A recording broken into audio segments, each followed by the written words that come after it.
Terbentuknya bumi melalui sejarah evolusi jutaan tahun alam semesta di luar sana dan semua yang ada di dalamnya di luar jangkauan pemahaman manusia, manusia dapat menemukan, menaklukkan, dan membawa umat manusia menuju peradaban.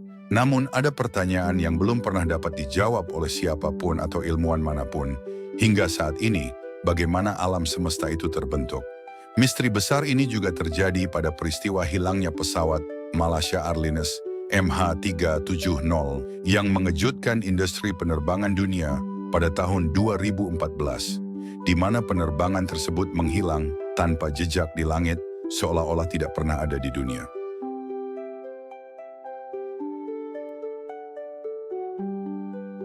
Peristiwa dimulai pada jam 23.11 tengah malam 7 Maret 2014 di Bandara Kuala Lumpur, Malaysia.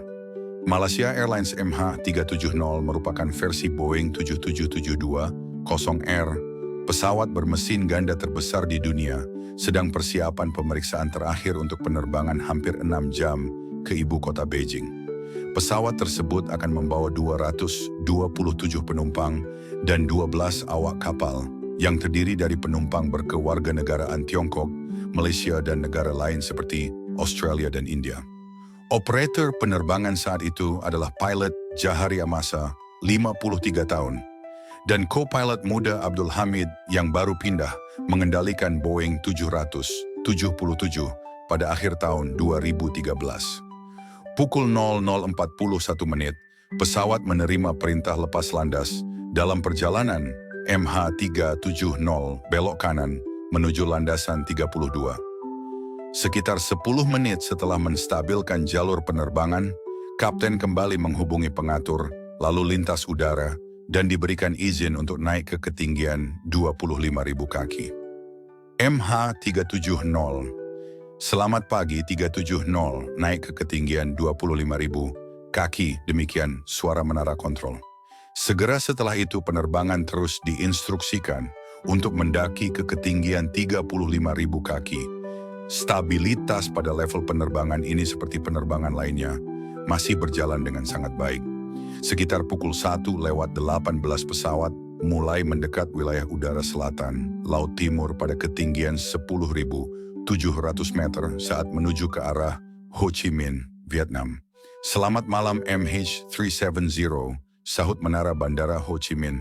Selamat malam, semoga tidur nyenyak, sahut pilot Jahari membalas menara kontrol. Ho Chi Minh, Vietnam.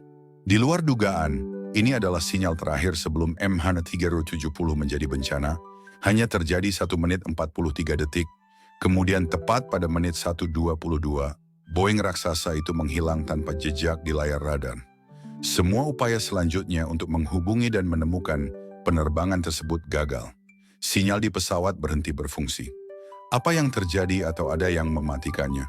Dunia segera meluncurkan pencarian paling ekstensif dalam sejarah dengan partisipasi 26 negara, mengerahkan puluhan pesawat militer dan kapal perang yang dilengkapi dengan peralatan pendeteksi sonar paling modern di Laut Timur dan Teluk Thailand. 4 hari setelah kecelakaan pada 12 Maret, secercah harapan muncul, radar militer pejabat Malaysia yang menangkap sinyal terakhir MH370. Pada pukul 02.40 pesawat melenceng dari lintasan semula, lalu tiba-tiba belok kiri melewati Penang, Malaysia, lalu terus menuju Northwest terbang sekitar 7 jam lagi sampai kehabisan bahan bakar dan kehilangan sinyal di India Selatan. Bersamaan dengan pengumuman tersebut, Malaysia pun mengakui bahwa hal tersebut hanyalah salah satu kemungkinan saja. Informasinya cukup kabur dan mereka tidak dapat memastikan apapun hanya melalui radar mereka.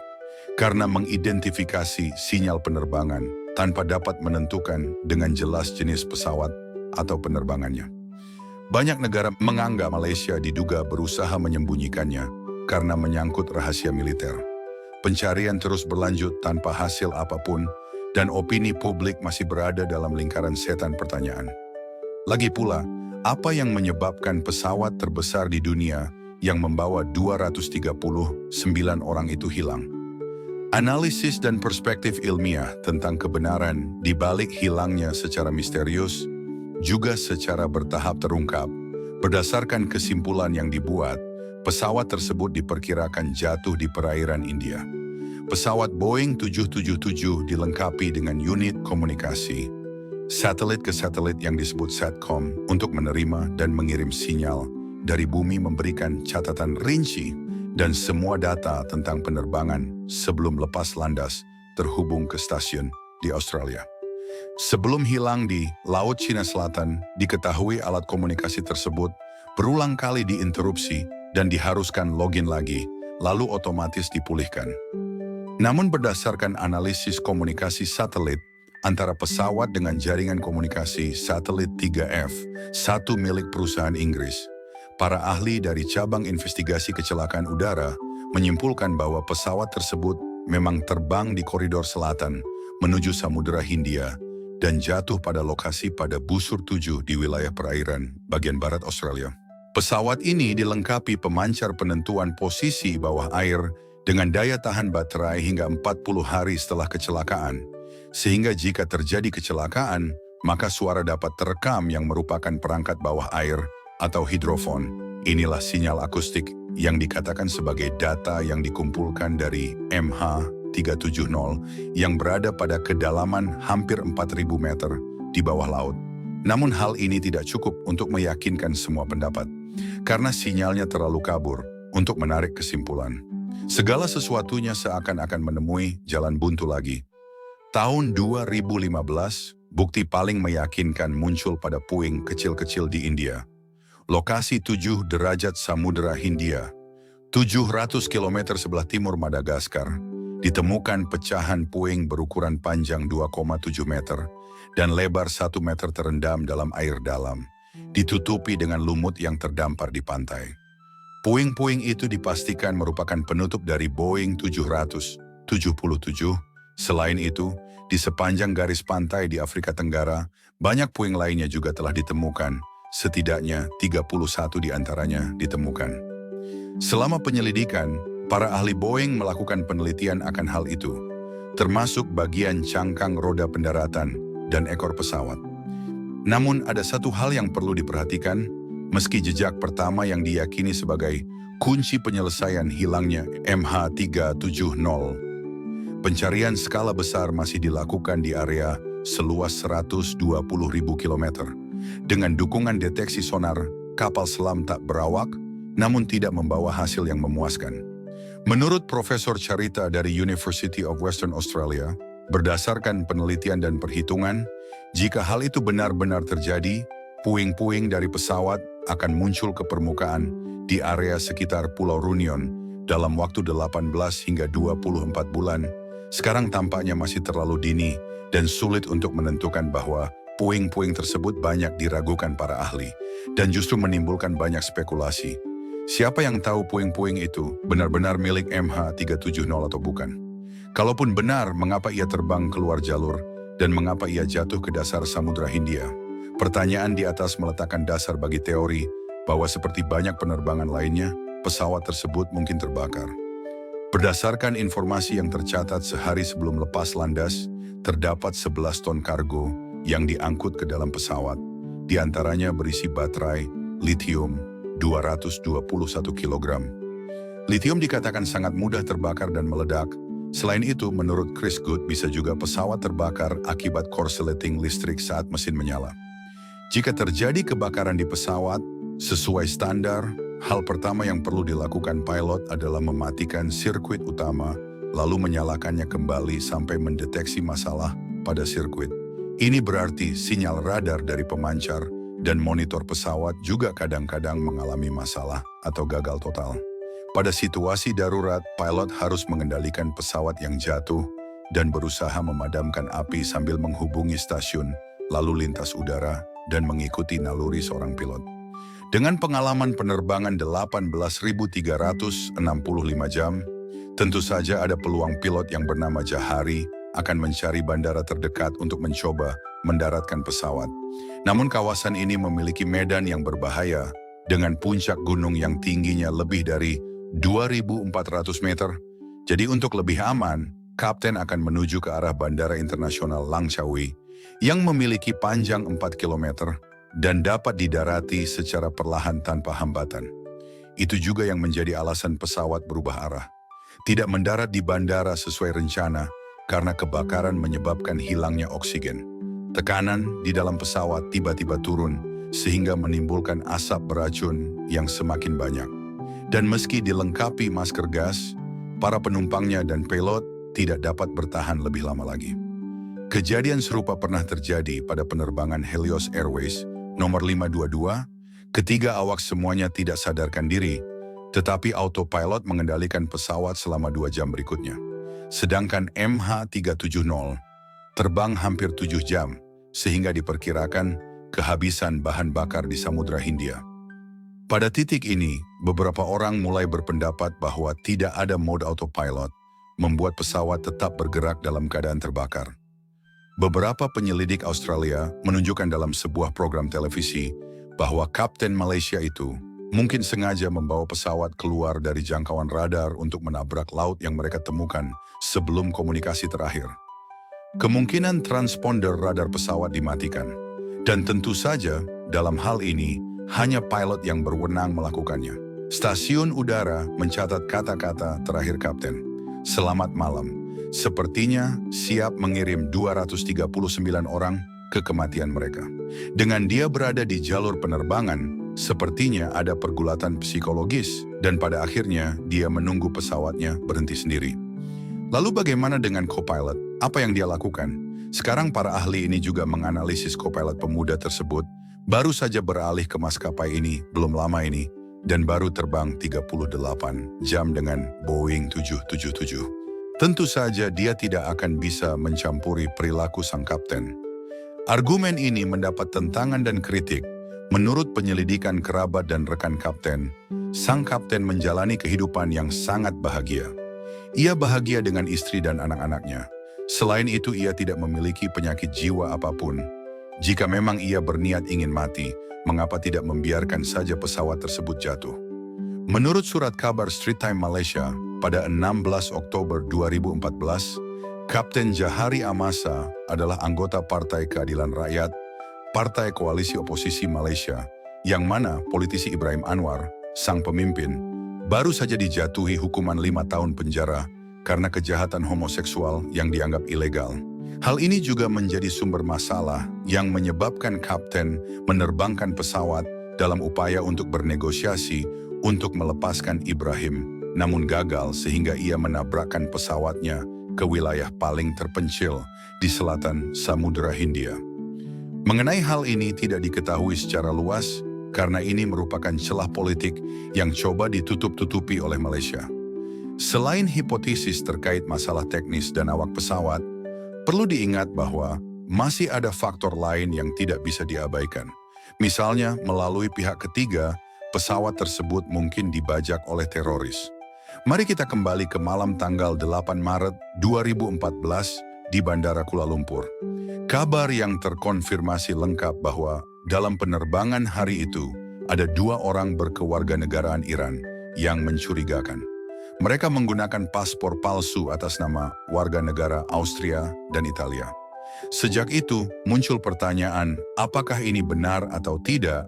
Sejak 11 September di Amerika Serikat, kokpit semua maskapai penerbangan selalu aman dan sangat sulit untuk dibobol. Tetapi dalam desain Boeing 777, sebuah lubang ditemukan. Sebuah ruang perlengkapan yang merupakan ruangan yang sangat besar yang terletak tepat di luar pintu kokpit dekat dapur dan palka. Kaitnya adalah pintu masuk yang biasanya tidak dikunci karena tidak pernah diduga akan ada orang yang akan mendobrak masuk melalui celah tersebut. Selain staf pemeliharaan yang harus sangat terspesialisasi dan harus dilatih dengan baik untuk dapat memasuki celah tersebut, Anda dapat mengakses sistem kontrol komputer melalui ruangan tersebut, tetapi hal ini merupakan hal yang paling mustahil untuk menjadi kenyataan.